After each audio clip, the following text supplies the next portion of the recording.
Silence, s'il vous plaît. J'ai présenté vraiment tout le monde, mais sur cette scène, mais je ne suis jamais été tellement émotionnée comme aujourd'hui. Donc, gardons le calme. Alors,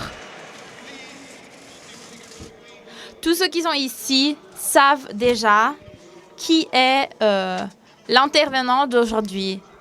Mais quelques images peuvent nous aider pour nous rafraîchir la mémoire.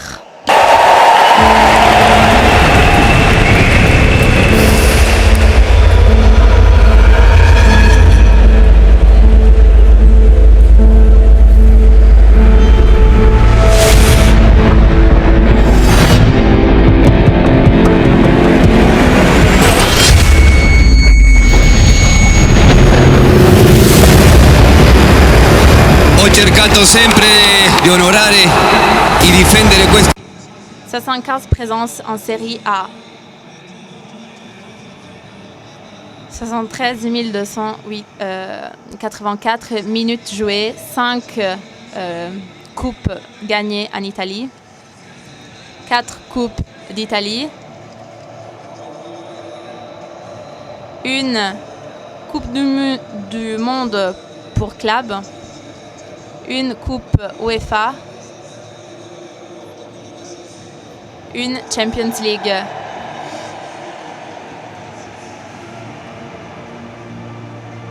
Oui, 158 présences à l'Inter Milan, 145 présences dans l'équipe nationale.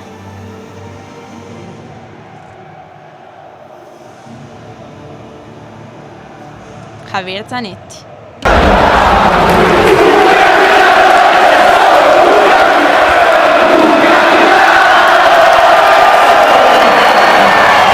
Javier Zanetti. Ciao Javier, grazie. Ti avevo detto, la bolgia.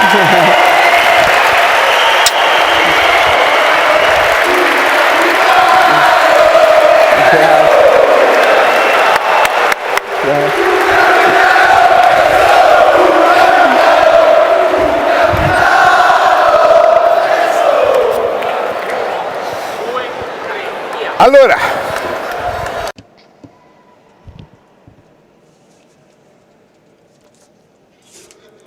Je vous ai déjà dit ça. C'est la présentation la plus difficile de ma vie. Mais aussi la plus belle, peut-être.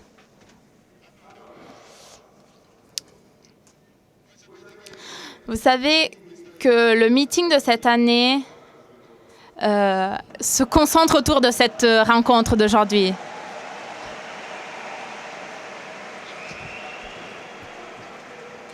Regardez une minute le logo du meeting. Est-ce que je dois dire quelque chose? Ce logo, qu'est-ce que ça signifie?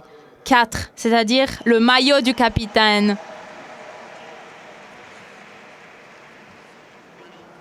Ce n'est pas un 40. Mais on arrête de rigoler maintenant. Javier Zanetti est né à Buenos Aires, en Argentine. Il a joué dans le Talleres avant d'arriver à l'Inter Milan en 1995.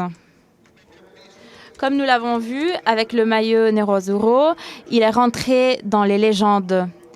Il a gagné tous les records de présence, plus que 800. Pendant 15 saisons, il a été capitaine de l'Inter Milan. Il a tout gagné. 5...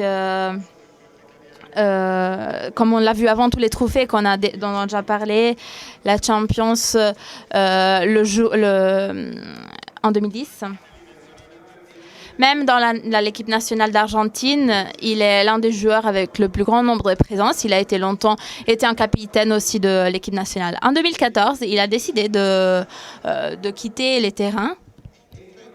Il commence à entreprendre une carrière en tant que dirigeant. Aujourd'hui, il est ici comme vice-président de l'Inter Milan Football Club. Il est délégué aux projets sociaux. L'occasion de ce soir est l'opportunité d'un dialogue parce que Javier Zanetti, il ne faut même pas le dire, a été un grand joueur, mais il continue d'être une personne et une personnalité un protagoniste qui est à même de attraire, de passionner des jeunes, pas jeunes, pour sa façon de vivre et d'être. Donc tout d'abord, je veux encore une fois le remercier pour avoir accepté l'invitation du meeting et d'être ici avec nous aujourd'hui. Merci, Javier.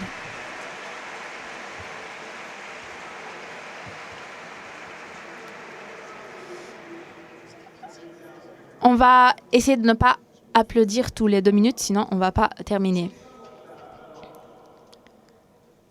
Commençons par aujourd'hui. Ça fait 5 ans que tu n'es plus sur les terrains, que tu te n'entraînes pas, que tu ne joues pas le dimanche sur le terrain. Aujourd'hui, tu es le vice-président de l'Inter Milan. Donc pour commencer notre conversation de ce soir, qu'est-ce que tu fais? Qu'est-ce que ça veut dire de faire le cadre d'une équipe si importante? Et surtout, est-ce que tu as nostalgie, tu as des regrets de ce que tu étais avant du jeu? Tout d'abord, je veux remercier pour cet accueil. Je suis vraiment très touché, très ému pour la manière dont vous m'avez reçu. Je suis vraiment content d'être ici avec vous et pour vous raconter mon expérience dans le terrain et ce que je suis en train de faire maintenant. Disons que ce n'est pas été facile de prendre la décision d'arrêter de jouer parce que j'ai fait cette profession pendant 20 ans et honnêtement, en arrivant à l'âge de 41 ans, après être revenu dans le terrain, après la blessure dans le talon, la première chose que je voulais, c'était de refaire un match devant mes supporters. J'ai pu le faire aussi après ma blessure. J'ai pu jouer plus qu'un match aussi. Mais je me souviens que le soir, quand je suis entré dans les vestiaires, après être revenu, après la blessure, les gens m'ont montré vraiment leur amour. Et cela aussi m'a amené à la décision d'arrêter. Comme je disais au début, ça n'a pas été facile de décider, mais c'était le moment. Je ne voulais pas faire l'entraîneur. Je voulais juste rester sur le côté sportif, rester dans le terrain. Je voulais découvrir d'autres areas où je pouvais donner mon aide. Et pour cela, quand la société m'a communiqué que je devais être le vice-président, je savais qu'il s'agissait d'une grande responsabilité et je ne m'attendais pas à cela. Donc j'ai recommencé à étudier à l'université où j'ai essayé d'apprendre beaucoup de choses parce que après avoir fini ce qu'il y avait dans le terrain, une autre étape de ma vie commençait. Donc voilà, ce n'est pas pour le fait que j'étais un champion dans le terrain, voulait dire que en dehors du terrain, c'était du même. Non, j'étais comme tous les autres en dehors du terrain. Tout ce qui me passait dans ma carrière, c'est que moi, j'ai gagné tout ce que j'ai eu. Donc pour ça, je me suis préparé. Et j'ai eu deux échanges de propriété.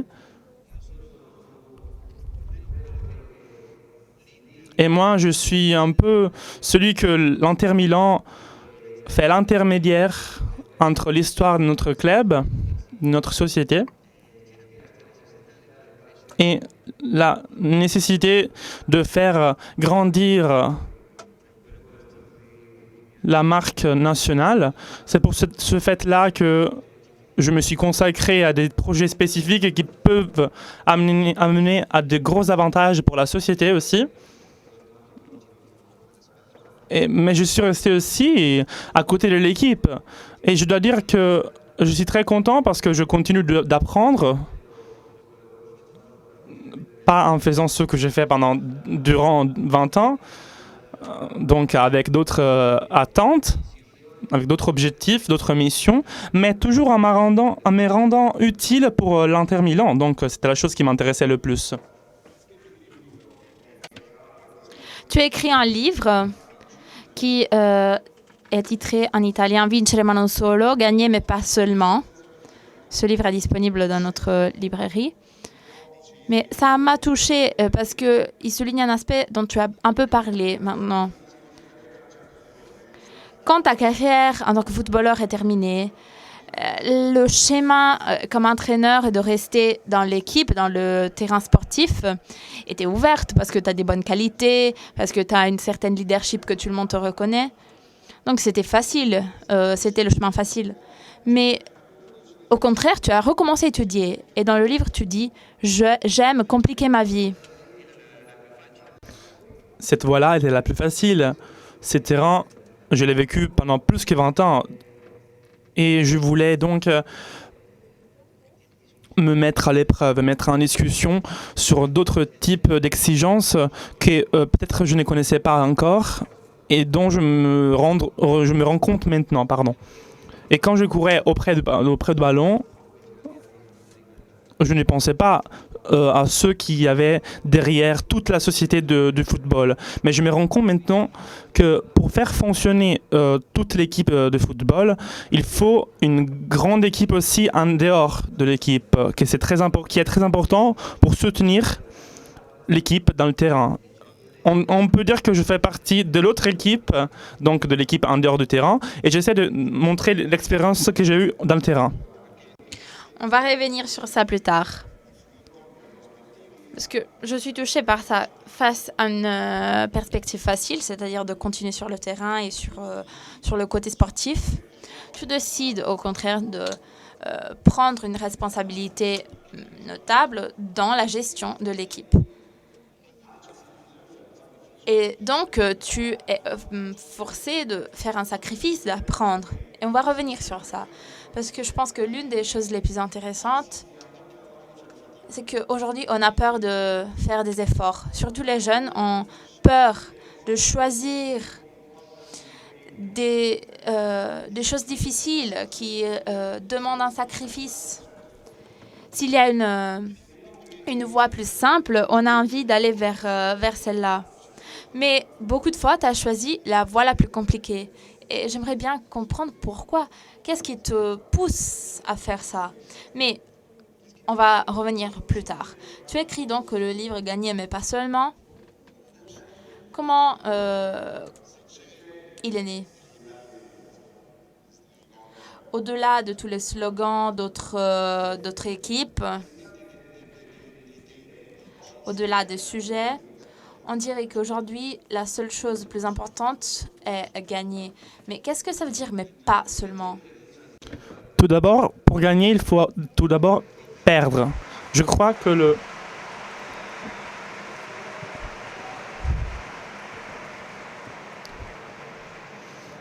l'échec te rend encore plus fort. C'est ça qui te rend plus fort. Je crois que tout ce que j'ai vécu pendant toute ma carrière, surtout les premières périodes, n'était pas facile dans l'Inter Milan. Tous les échecs m'ont vraiment donné la force pour continuer. Et l'une des valeurs les plus fortes sont l'endurance, c'est se remettre debout après chaque échec. Et après cela, nous avons pu tout gagner. Je crois que cela, c'est une chose qu'on doit transmettre aussi aux jeunes. On parlait avant des sacrifices d'engagement.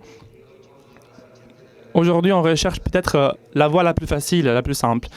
Et qui nous dit que sans le sacrifice,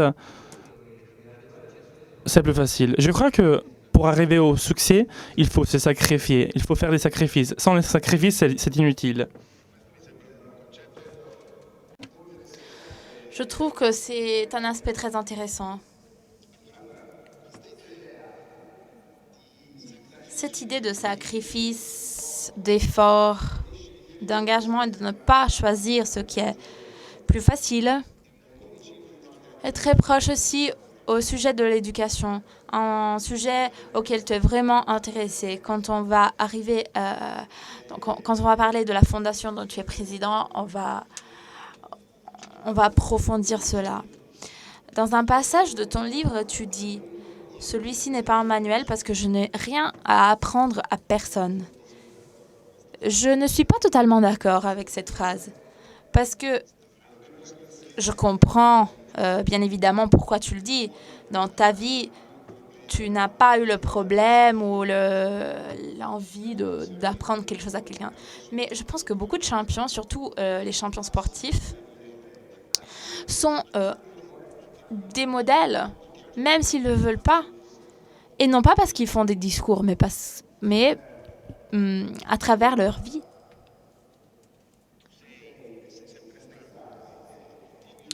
Tu as toujours été, tu es et tu continues d'être un grand exemple, un point de repère qui pousse les gens à se mesurer avec. Pendant ces années, qu'est-ce que t'a donné la force, la motivation, l'énergie pour continuer à être positif, alors qu'il y avait des voies plus simples? Comment tu vis le facteur de l'éducation? Je l'ai appris depuis quand j'étais un enfant à travers l'éducation que mes parents m'ont appris.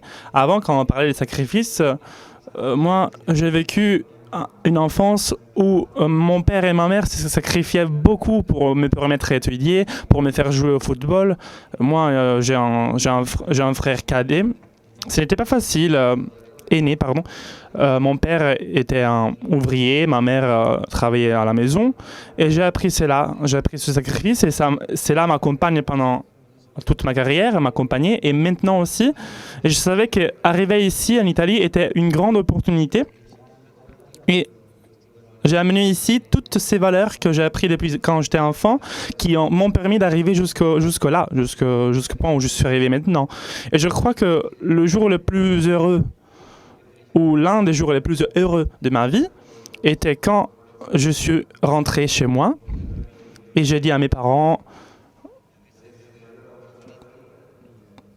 que l'Inter Milan m'avait acheté et que je devais aller en Italie. On allait tous ensemble et ils pouvaient arrêter de travailler. Et donc le fait de leur donner, offrir s'arrêter de travailler, c'était une chose très belle pour moi.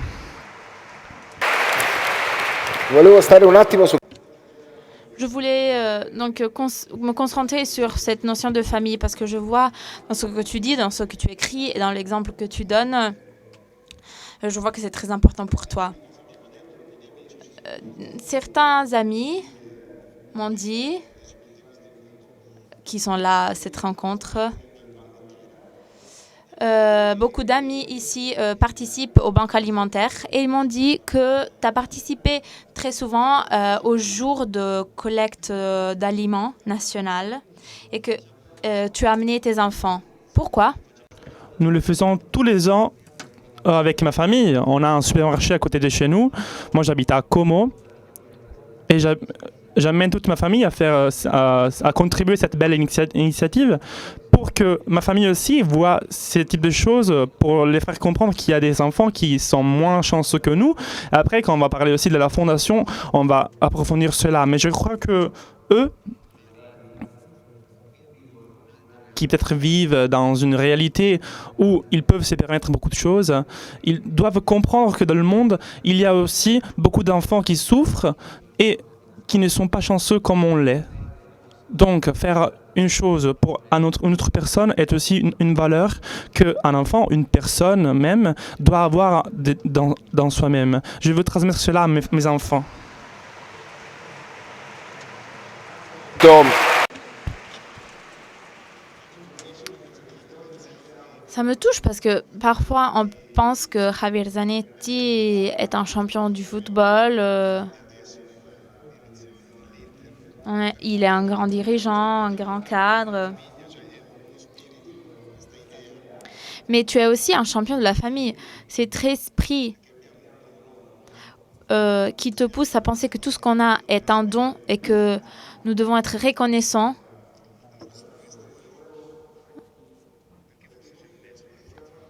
Je voulais te poser une question à propos de ça. Sur cet aspect de l'éducation, de notre identité, il y a un grand débat. L'Italie se concentre sur ce débat, l'Europe aussi. Ce meeting a comme titre le vers d'une poésie du pape Jean-Paul II, où le thème est le suivant. L'identité vient de la relation, du dialogue. Et, étant donné que ce thème de l'identité est très important, je voudrais faire voir que tu t'appelles Zanetti, t'es italien, donc qui est fille de Rodolfo et qui était fille de Paolo Arcangelo, un immigré de l'Italie. Donc tes racines sont italiennes, mais tu es né en Argentine, tu as grandi en Argentine, après tu es venu en Italie. Je voudrais te demander, selon toi, qu'est-ce que ça veut dire tout d'abord, l'identité? Est-ce que tu te sens italien? C'est clair que tu te sens argentin, mais est-ce que tu te sens italien aussi? Qu'est-ce que ça veut dire italien? En quel sens tu sens des racines qui est liées, des racines qui sont liées à cette communauté italienne? Il est vrai que je suis argentin, mais je ne me sens pas que italien aussi, mais je me sens italien.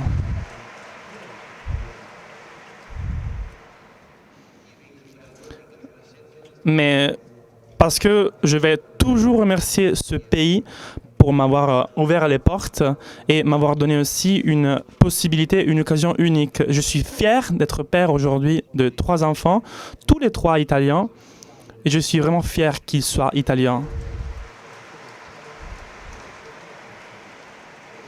Parce que l'Italie est ma maison. Je suis chez moi ici. Quand l'Italie resta en dehors du mondial, au stade de San Siro, en Milan, j'ai amené mes enfants, mes 3 enfants, avec le maillot de l'Italie, et tous les 3 pleuraient pour l'Italie éliminée au mondiaux. Mais tout cela me rendait content. Mais c'est vrai, ma femme et moi, on est argentins et on défend notre terre. Mais qu'eux soient ainsi, qu'ils soient si attachés à l'Italie, cela me rend vraiment heureux. C'est vraiment beau ce que tu dis. Parce que je me sens totalement argentin et totalement italien. Ce que tu viens de dire, est un thème qu'on a vraiment beaucoup de fois affronté ici au meeting. Ce n'est pas vrai qu'avec les Argentins, mais aussi avec les Égyptiens, avec les Marocains, avec ceux qui sont nés en Italie ou la 2e génération, ceux qui sont nés en Italie et qui se sentent totalement italiens et totalement de sa propre nationalité. Je pense que cela fait partie de l'identité italienne. Je pense qu'il s'agit d'une caractéristique qui nous définit et que j'espère que ça va continuer de nous définir. Un autre sujet, je voudrais mentionner un autre sujet lié à la personne de Javier Zanetti. Aujourd'hui, tout le monde est à la recherche de la leadership. Tout le monde cherche ça, c'est-à-dire la capacité de guider, la capacité à être suivi. Les politiciens la cherchent, les entreprises la cherchent, l'école aussi, la finance. Tout le monde cherche cet esprit d'autorité et de guide. Tu étais vice-président de l'Inter Milan, tu étais capitaine de l'équipe pendant des années et des années. Et à un moment donné, tu dis, ma question est... comment tu peux avoir cette leadership. Mais je voudrais ajouter des détails. Parce que dans ton livre, tu dis quelque chose qui m'a beaucoup touchée. Le secret de tout est n'avoir jamais loupé un entraînement. Et tu dis que là, maintenant, ça te manque plutôt l'entraînement que les matchs. Qu'est-ce que ça a à voir avec la leadership? C'est-à-dire avec la confiance et d'être autoritaire avec les autres. Parce que là, tu le fais avec l'exemple. Ce n'est pas celui qui crie le plus à être le leader. Le leader, tu peux le faire en te comportant bien. Je me suis toujours comporté ainsi, en ayant toujours beaucoup de responsabilités, en respectant tout le monde, en dialoguant avec tous. Parce que moi, avant d'arriver à être capitaine, quand on m'a donné le rôle du capitaine, je voulais toujours rester moi-même. Ce n'est pas pour le fait que tu es capitaine que tu dois changer ton être. Parce que mes camarades m'ont toujours connu ainsi et ils m'ont toujours respecté ainsi. Donc pour moi, c'est fondamental de rester comme on est. Et on doit être crédible aussi. Et surtout, dans les moments de difficulté, le capitaine, c'est celui qui lie tout le monde, celui qui réunit tout le monde, celui qui aide à résoudre les problèmes tous ensemble, sans jamais oublier l'objectif. J'ai toujours essayé avec tous mes camarades pendant toute ma carrière. J'ai été capitaine de beaucoup de champions qui pouvaient tranquillement être des capitaines aussi. Et ces personnes m'ont toujours respecté quand même. Et cette chose a été toujours très importante pour moi parce qu'ils voyaient en moi une personne qui mettait à la première place le groupe après les intérêts personnels. Parce que pour une équipe de football, pour le travail, tout le monde est important pour le groupe. Je crois que cela, pour essayer d'avoir un groupe uni, soudé, c'est important pour arriver au succès. C'est une belle réponse, mais je vais essayer de te donner d'autres provocations. Quelqu'un pourrait dire, oui, mais Zanetti, il est talentueux, il a un talent exceptionnel. Pelé l'a introduit dans le classement de 200 joueurs plus forts du monde et de tous les temps. Mais parfois, par rapport à l'effort des entraînements constants et tout, il y a la tentation de dire mais non, mais lui il n'est pas comme moi je suis une personne quelconque, je suis une personne moyenne. Cette règle dont tu as parlé, cela vaut pour tout le monde? Ce n'est pas vrai, tout le monde a des talents, mais les talents doivent être entraînés, ils doivent être construits. Et tout le monde est important, tous on est important. Quand moi on se l'attend, il y a la possibilité qui nous arrive. Parce que moi, je peux être bien pour une chose, toi pour une autre chose encore. Et il faut vraiment être vraiment patient pour arriver au succès et comprendre les talents qu'on a.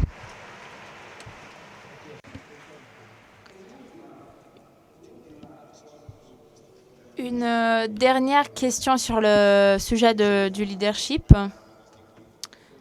Après, on change de sujet. Je pensais... Le capitaine d'une équipe est un rôle très compliqué. Pourquoi? Parce que c'est vrai que tu es le leader de l'équipe, mais il y a l'entraîneur. Et après, il y a les présidents de l'équipe. Donc le capitaine, à son tour, doit suivre l'entraîneur. Donc il guide, mais il suit.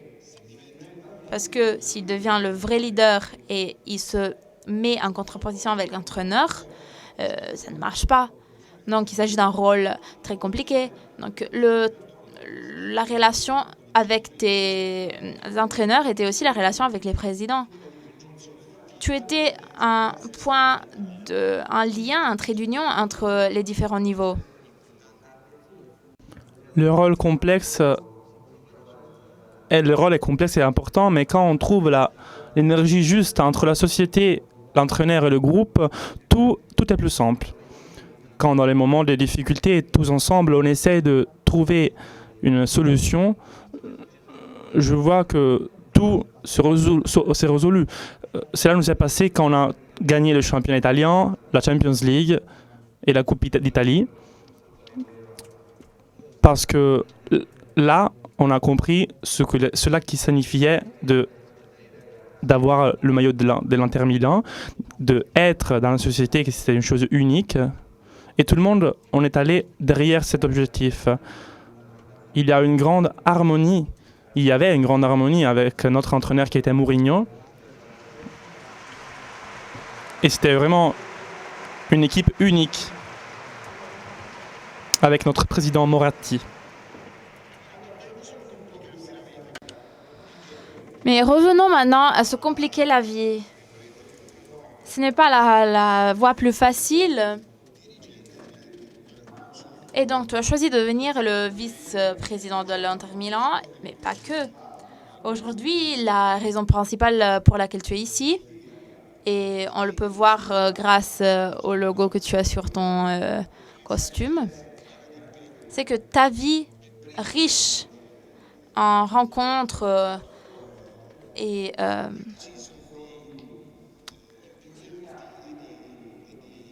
en visites, c'est que tu as décidé de commencer avec ta femme Paola l'aventure de la Fondation Pupi. On regarde une vidéo. La Fondation Pupi est consacrée aux enfants. Nous garantissons éducation, études, sport, jeux, éducation pour apprendre aux enfants qu'un avenir meilleur est dans leurs mains.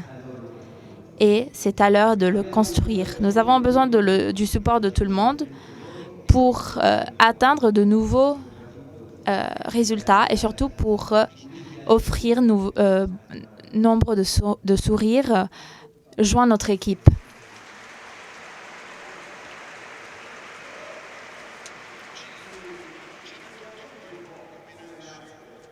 Est-ce que tu peux nous raconter pourquoi tu as eu cette idée en 2001 avec ta femme?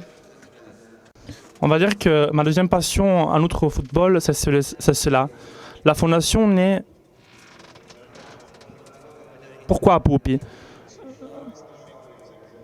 Pupi est le surnom historique depuis quand tu es enfant en Argentine. Je suis juste arrivé en Italie en 1995 et toutes les fois que je revenais dans mon pays, malheureusement, je voyais qu'il y avait beaucoup de difficultés. Je voyais que les enfants souffraient vraiment énormément. Alors, avec Paola, on parlait du fait de faire quelque chose pour eux, pour les enfants en Argentine. Donc, dans une baraque où Paola était née, par exemple, dans son quartier, où j'ai joué aussi dans l'équipe du quartier, à travers les expériences sociales, on est intervenu en essayant de trouver tous les enfants en haut risque pour les aider. On s'est rendu compte après un peu de temps que on aidait un enfant, mais cet enfant avait 4, 5 frères, il n'avait pas de père, pas de mère, il vivait avec sa grand-mère, son grand-père, et on a décidé de créer des projets qui pouvaient impliquer toute la famille. C'est l'année, dans une année très difficile pour les Argentins. En 2001, il y a eu beaucoup de choses dans notre pays, en Argentine. Et c'est pour cela qu'on a eu l'idée de créer cette fondation. À l'époque, on a commencé avec 34 enfants. Aujourd'hui, on aide 250 enfants qui tous les jours vont à la fondation pour aider à peu près plus que 1000 enfants entre famille et enfants. Je veux m'arrêter ici parce que je veux remercier le peuple italien qui m'a permis de faire grandir ma fondation en me donnant beaucoup de confiance dans toute l'initiative qu'on essaie de mener à bien. Parce que le peuple italien a eu confiance en moi et aide beaucoup d'enfants qui ne sont pas à côté. Ils sont à 15 000 km en Argentine. Je dis toujours que le peuple italien a beaucoup de sensibilité. Je peux vous assurer que c'est ainsi. Je dis toujours que la Fondation Pupi est une grande famille parce que à chaque initiative, on est beaucoup à vouloir aider, à vouloir contribuer, et cela me rend vraiment fier. Pouvoir donner à ces enfants un avenir meilleur dans une réalité difficile, j'ai encore très envie de le faire et j'espère que ma fondation pourra encore grandir de plus en plus et pourra aider encore plus d'enfants.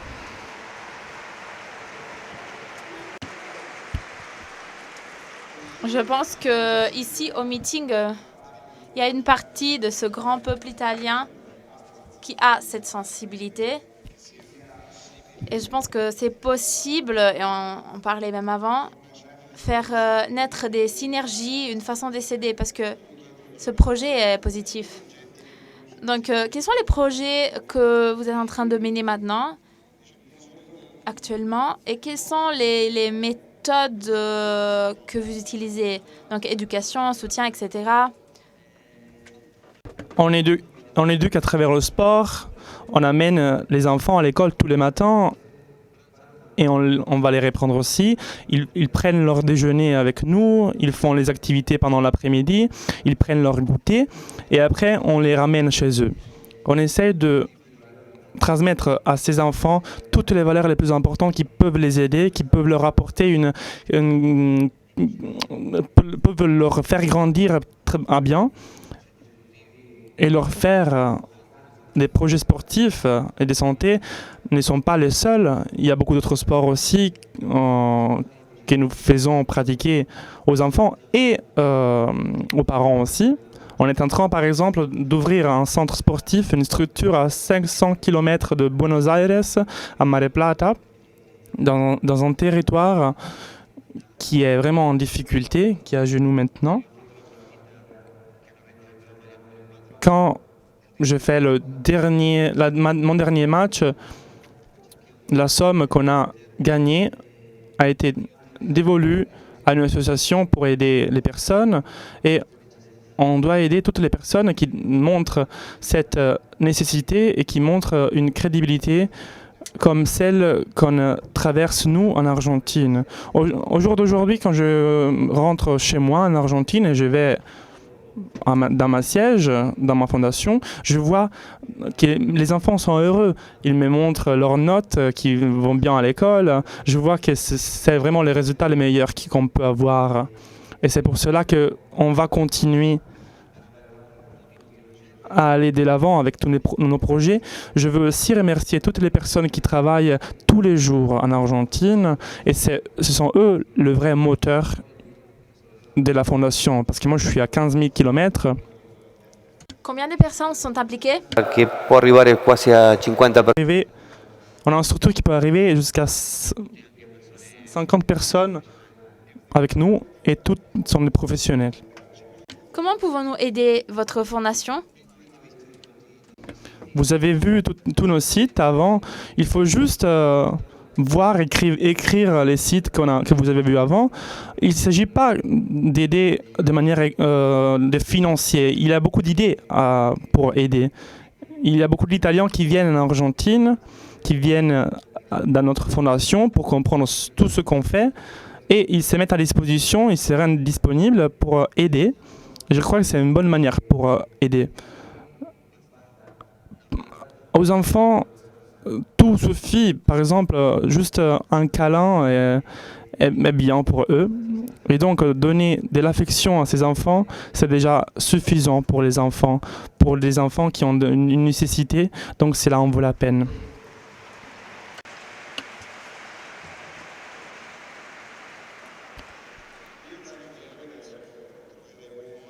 Je pense qu'on va vraiment trouver des manières pour rester en contact sur ça. Et je pense aussi nos amis qui vivent en Argentine, qui sont là-bas. Et aussi, tu as vu dans le meeting, il y a beaucoup d'organisations non lucratives et beaucoup d'associations qui peuvent aller dans la même direction que vous. Il y en a beaucoup ici au meeting, donc j'espère vraiment qu'on pourra vous aider, non pas seulement pour la crédibilité, la valeur que tu nous as montré aujourd'hui, mais parce qu'il y a une idée qui est centrée sur la valeur de la personne derrière, la valeur intégrale de la personne, de l'individu. Je pense qu'on la partage et donc on veut la supporter, la soutenir très volontiers. Le temps passe, donc je veux maintenant arriver à un autre point qui émerge, qui est un peu caché de tout ce qu'on a vu aujourd'hui jusque-là. je veux partir vraiment de l'exemple que tu as fait à propos d'une étreinte, d'un câlin qui peut suffire aux enfants. Aujourd'hui, actuellement, face à la pauvreté, aux différents, à la douleur, à la fatigue, on préfère regarder de l'autre côté et ignorer. Une personne comme toi, surtout une personne comme toi, la chance que tu as eue, ta position, cela nous touche vraiment de voir ce désir de bien et de faire du bien en toi. C'est véritablement pas commun. Heureusement, il y a beaucoup d'exceptions, beaucoup de personnes qui sont comme toi. Mais ce sont plus des exceptions que de règles. Je voulais te demander quelque chose, parce que tu sais que le meeting naît de la même façon. Ici, il y a beaucoup de bénévoles qui consacrent leur temps gratuitement au meeting pour créer cet événement et cette possibilité de dialogue. Et à l'origine de toutes ces réalités, de tout cet événement, il y a une foi religieuse. Il y a la foi et la religion, et beaucoup de religions. Pas seulement la religion catholique, chrétienne catholique, mais aussi beaucoup d'autres confessions et beaucoup d'autres options et formes religieuses. Je voulais te demander, dans ta vie, est-ce que la religion et la foi ont un rôle? Et dans ces initiatives, dans cette manière de concevoir la vie, le football, la personne, il y a une foi ou la religion qui a influencé? La foi a un rôle très important dans ma vie. Même depuis quand je suis enfant, j'ai toujours été très croyant. Et le fait de pouvoir aider, je pense que c'est quelque chose que quelqu'un doit le sentir. Parce que quand quelqu'un aide son prochain, se sent bien. Je crois que si tout le monde aidait tout le monde se sentait bien. Le monde était meilleur. Avant, quand tu parlais de réunir toutes les religions, ça m'est venu à l'esprit en parlant avec le pape François. Quand il avait été nommé pape, j'ai eu le privilège et l'honneur de le rencontrer. Lui, il est vraiment un passionné de football. Et il me demanda, il avait le désir d'organiser un match interreligieux. Et si le pape François me le demande, je dois dire oui. Je devais absolument accepter. Mais cela a été une chose vraiment merveilleuse. J'ai honnêtement compris pourquoi de ce désir de transmettre au monde de cette union. Et je crois qu'en 5 mois, avec toutes les personnes que je connais, on a organisé ce match en appelant beaucoup de champions de toutes les religions. Et on a fait un match au stade olympique de Rome et on l'a transmis dans tout le monde, dans le monde entier. Et cela a été une chose très belle. Mais la foi fait partie de ma vie, de ma famille, de mes enfants. J'ai eu l'honneur de connaître le pape Jean-Paul II, le pape Ratzinger, qui est venu au stade San Siro, et mon petit enfant qui avait 1 mois a eu la chance d'être embrassé par les papes aussi. Il y a aussi une photo dans un journal italien, la Gazzetta dello Sport. Cela a été vraiment amusant parce que quand le pape François avait été nommé, j'étais en train de préparer un match et donc on avait fini le dîner. Et j'ai reçu plein de messages. Le pape est argentin, le pape qui a été nommé est argentin. Et la première fois que je l'ai rencontré, il s'est passé une chose unique dans son genre qui m'a vraiment touché. J'ai trouvé une personne d'une simplicité énorme. Il fallait juste le mater. Et c'était une chose extraordinaire. Et je pense que c'est vraiment une chose simple. C'est ça qui plaît. C'est ça qui conquiert. L'approchement de ce pape a été vraiment une chose qui m'a touché. Qui m'a touché jusqu'au cœur. Après, je l'ai rencontré plusieurs fois. Et il a toujours été très disponible. Toujours en pensant au futur des jeunes, à l'avenir des jeunes.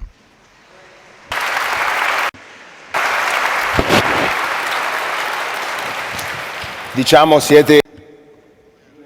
Vous êtes deux Argentins avec un surnom italien qui ont eu du succès en Italie.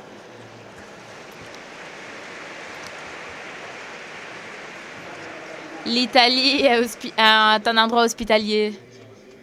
Je vois qu'il y a des hommes religieux dans les premiers rangs. Et pardonnez la blague. Je pense qu'il n'y a pas beaucoup de choses à ajouter. Le temps est passé très vite.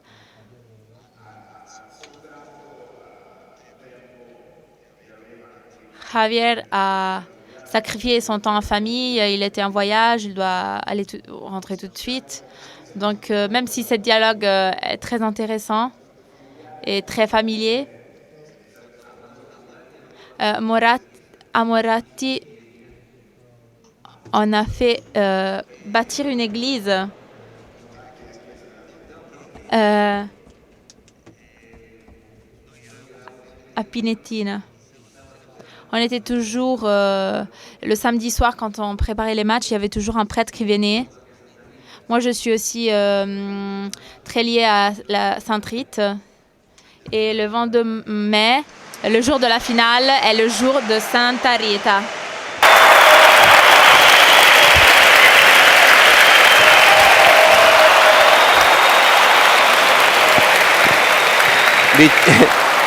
Diciamo che ci ha dato una... Elle nous a beaucoup aidés. Il faut ajouter Santa Rita à Sainte-Rite. Et je dormais dans la chambre avec Cordoba. Il est aussi très croyant religieux. J'avais toujours l'image de Sainte-Rite avec moi. À minuit et 1 minute, on a allumé une bougie pour Sainte-Rite.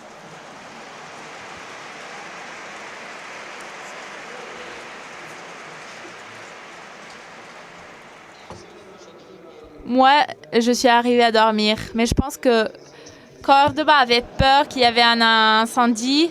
Donc, je pense qu'il n'a pas fermé l'œil de la nuit. Mais c'était vraiment le cas. Hein. No. Bellissimo. Io penso che Je pense qu'on comprend très bien ce que tu dis.